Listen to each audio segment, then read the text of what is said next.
the one that hit me the most. I was in Tagaytay because I used to drive out every Monday night. I would call it me and my own time. So I would just go. Sometimes I'd eat dinner there, or sometimes I'd just have a late merienda. And I like driving it. So I went. And after that moment in Tagaytay, I came home and I just randomly went on Spotify. I said, okay, latest, whatever, inspirational, okay, game. Maybe about the fourth song into that list was that song. And this is me driving on the road, and I was hearing the lyrics. Wow. And I pulled over, and I just went like this. Because I saw myself in that song. What if our blessings come through raindrops? What if our healing comes through tears? I saw myself. Yeah, that's really, and you look at the lyrics. And then I didn't have any idea that I was ever going to record the song. No, this was years ago when I heard that song. So when I would make other people hear it, they'd go, "No, what do you mean Laura's story?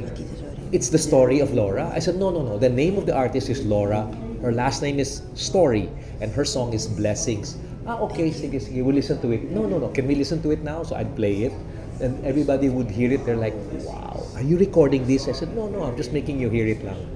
But I think it was Angeli who came up with the idea na RJ is coming up with his first release. You want to do a collab with him. My first question is always, what song? And then the song Blessings came up, and I said, You know why okay. that happened?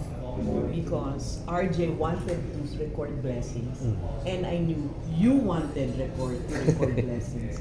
I said, do it. Oh, they don't know that. The other group doesn't know that. And then I said, there's only one person I can think of who can capture the message and arrange it vocally correctly for RJ and me. And that was Mon Faustino. You're one of the, like me growing up, you're one of those artists who are in the top 40 world na nagiging Christian artist. Ano yung pakiramdam that your nephew, no? RJ.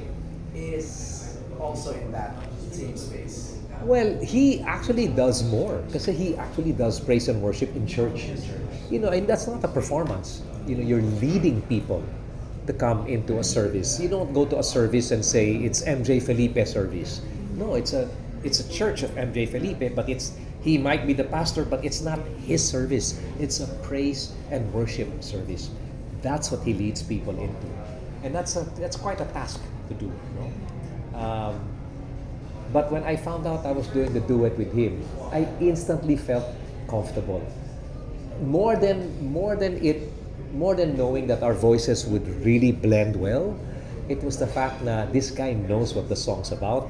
So do I. Tara, let's do this. And it really gelled. It really, really gelled. When I first heard the demo, our voices were recorded na, and I was like, wow. I-mix na lang. Gala. Nagulat po kami na the plan pala is a while back na gawin ito, but parang napaka-perfect nung timing ngayon. Yes. Diba? With like Correct. everything that's The timing happening. with everything that's been going on. It's the timing is couldn't have been any more perfect than now. And then when people see the video, we're not showing anything about what's going on in the world, but it's enough to show the different colors, the different lights. That's what's going on in people's lives. It may be bright, it may be dark, it may be heavy, it may be light, and hopefully that's the kind of impact it has on people when they hear it and when they see it.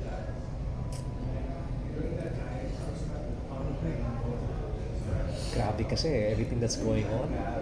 Grabe. It's in almost every side of the world. No? Sir Gary, go ahead. No, we did not. Yeah, separate. But I recorded my part, but his voice was already there.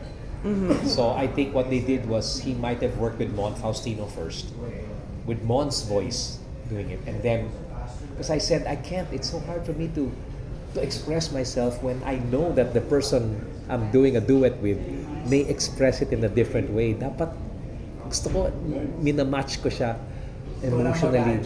Oo, ako na lang mag-a-adjust. Mas gusto ko yun. Kami ni Regine were like that eh. When we record, let's say, backups or no, kailangan nandun na. Then we'll hear, oh, sige, ito gawin natin. So, I like it that way. Expectations sa song to. Kasi when you saw the music video, it kind of gave parang War is a Child feel. Oo, sakto nga. Very similar to that. Different expectations. Every song that I've recorded, and I'm thankful for this, but every song that I've recorded has somehow created an impact in people's lives. But not many times it's not at the time that it's released. Right. It's like years after. You know, I'll share with you a story. I remember you were there when I did that music museum, back at the museum. I did a series of shows at the Music Museum in 2023 and a few more in 2024. And I'll never forget, I got a note of a girl on Instagram, direct message. She goes, "Hi Sir Gary, you know, I just want to say that I loved your songs, especially that one song, Gaya ng Dati." Okay? Kasi binuo mo yung kanta. Kasi you know, I used to watch you in 2008 or 2009 with my ex-boyfriend. And he would always say, "You know what, I hope Gary Valenciano sings Gaya ng Dati because you have to hear that song." But you would only make it as part of a medley, so I would never hear the whole song. This is in IG. Then she said, he was battling cancer in 2008 and 2009. And then he passed away in 2012, 2013. Kaya siya naging ex. But in 2023, you sang it. Boom. That's when I realized why he wanted me to hear it. It's such a beautiful song. Thank you.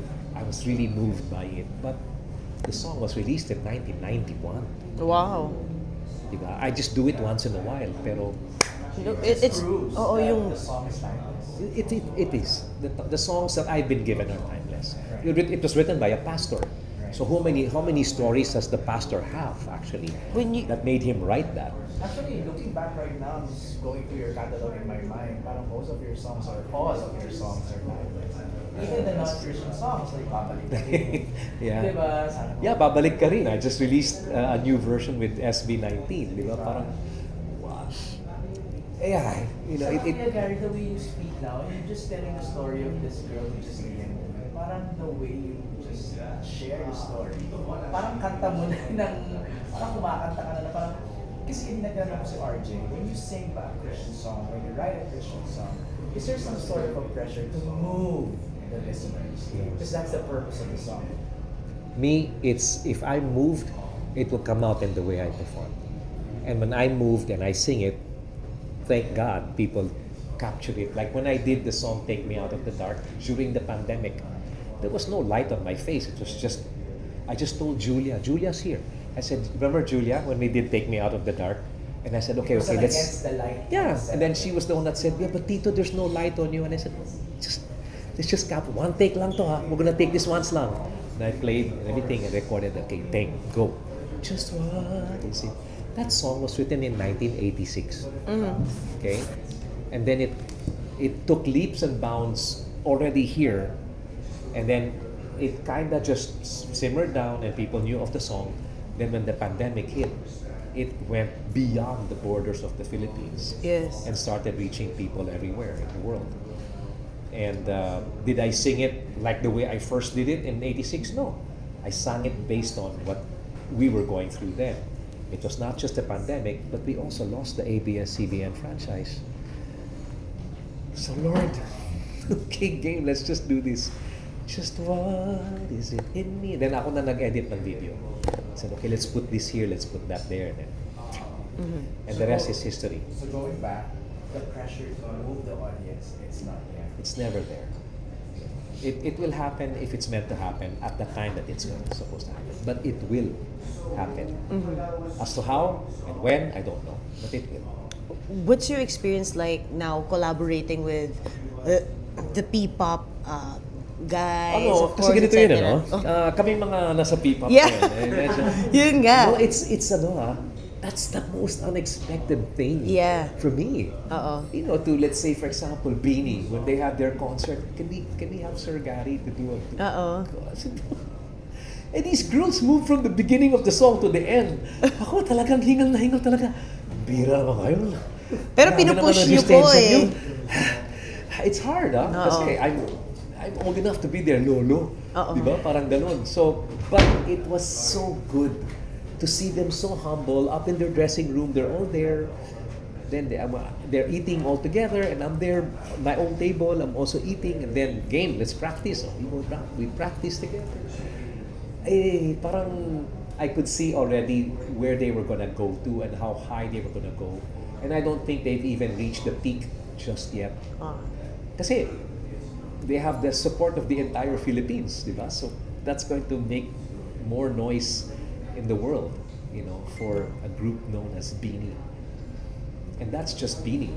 And then you have SB19, where that's the one I never thought talaga until my son came and said, Dad, how do you feel about doing Gento?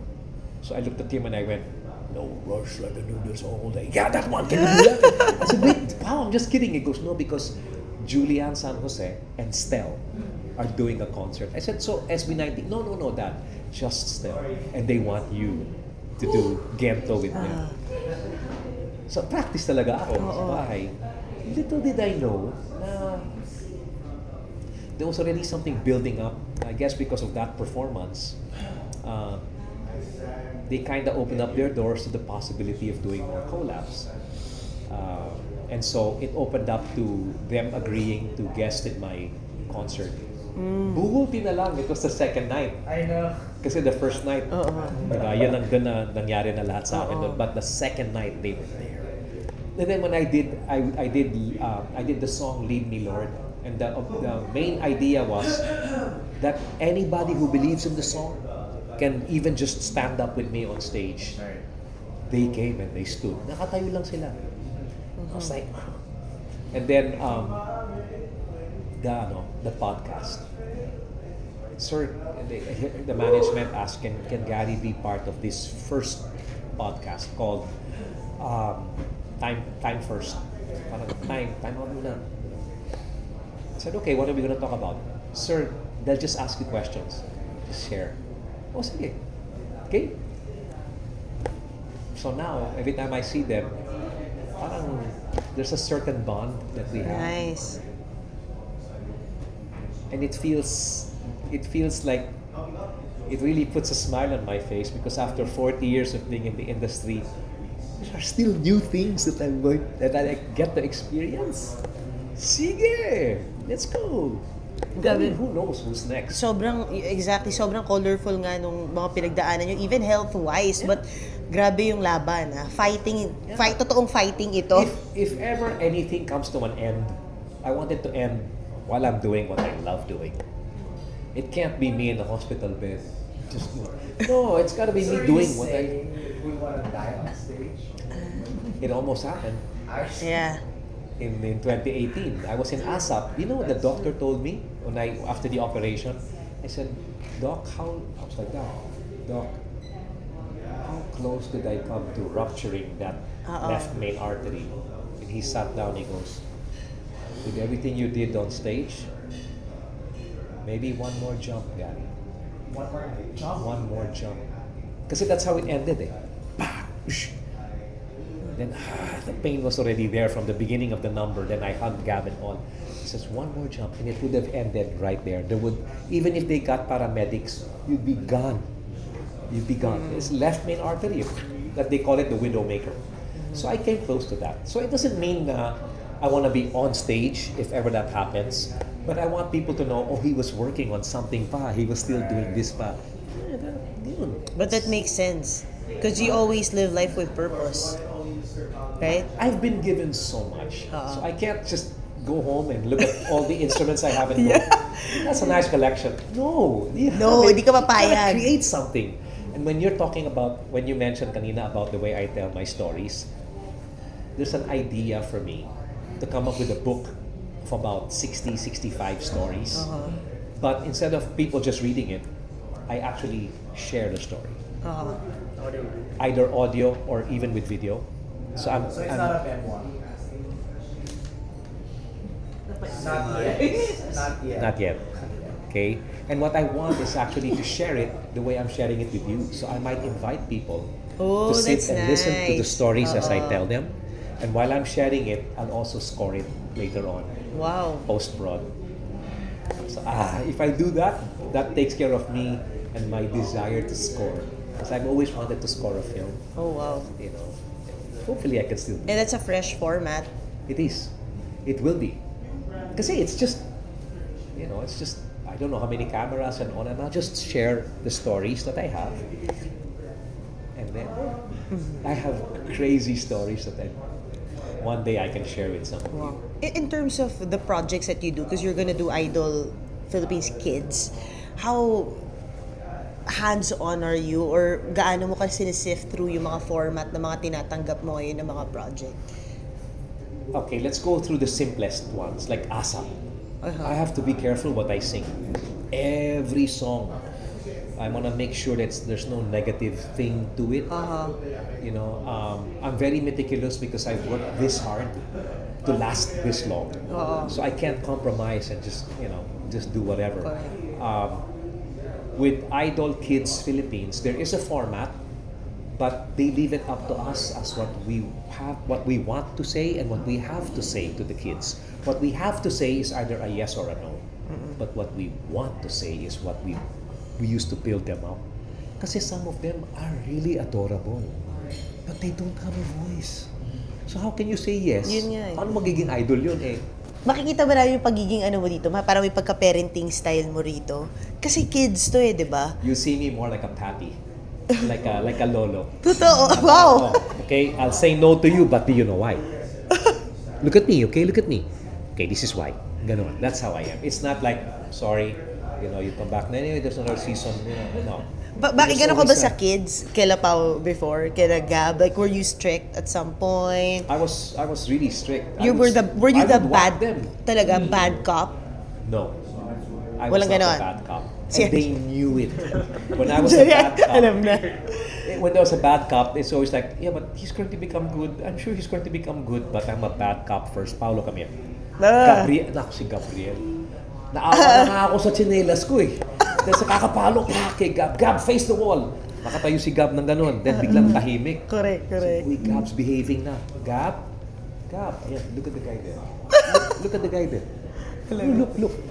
Like that. Ganun na si Gab. Pero hindi nakaganon. Di ba? Si Gab, di ba? Vina?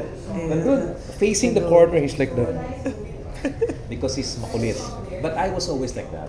But I always like, I always like communicating with the kids. Like with my apo now, with Leia. Leia, come here. So, you like soccer? Yes, Papi, I like soccer. So what happens when you lose?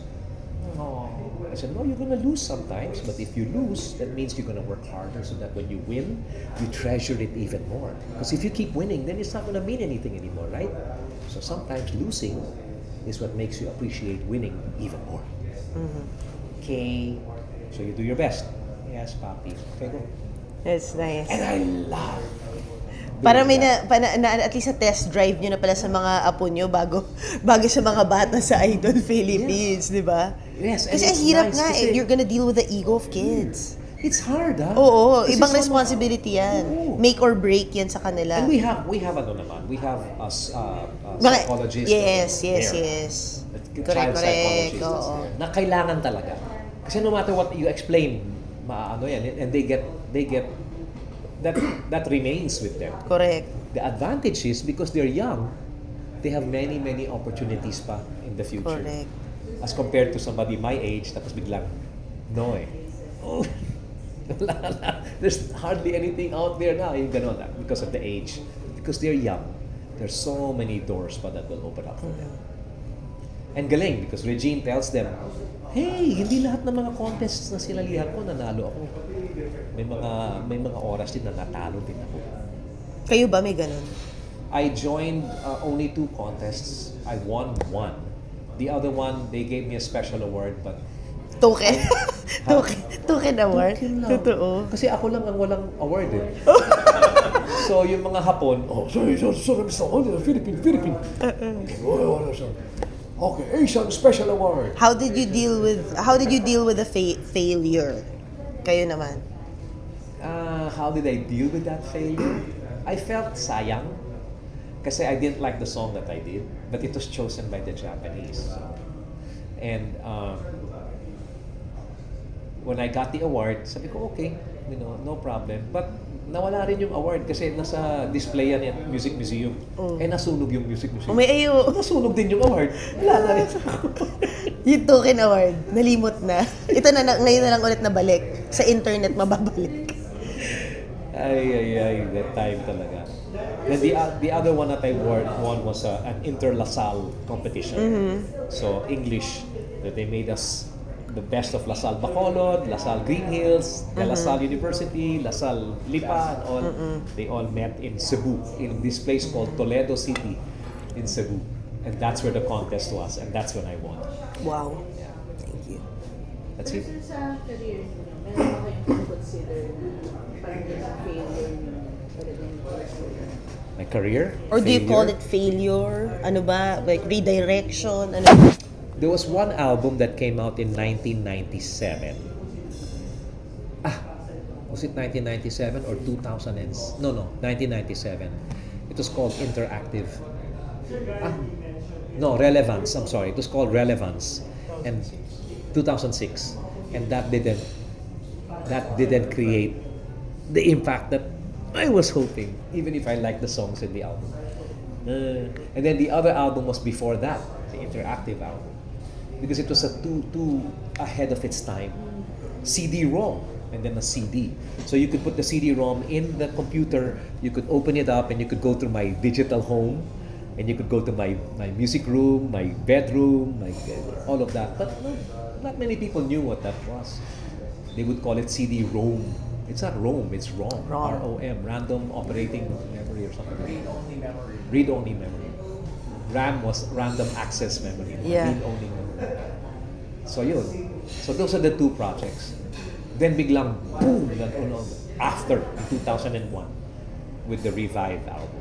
That's all inspirational. And I think it was also God's way of saying, hey, stop forcing it with your pop music. I got that covered. You go this way. So when I Will Be Here came out, wow, I felt like I was a teenager again. Wow.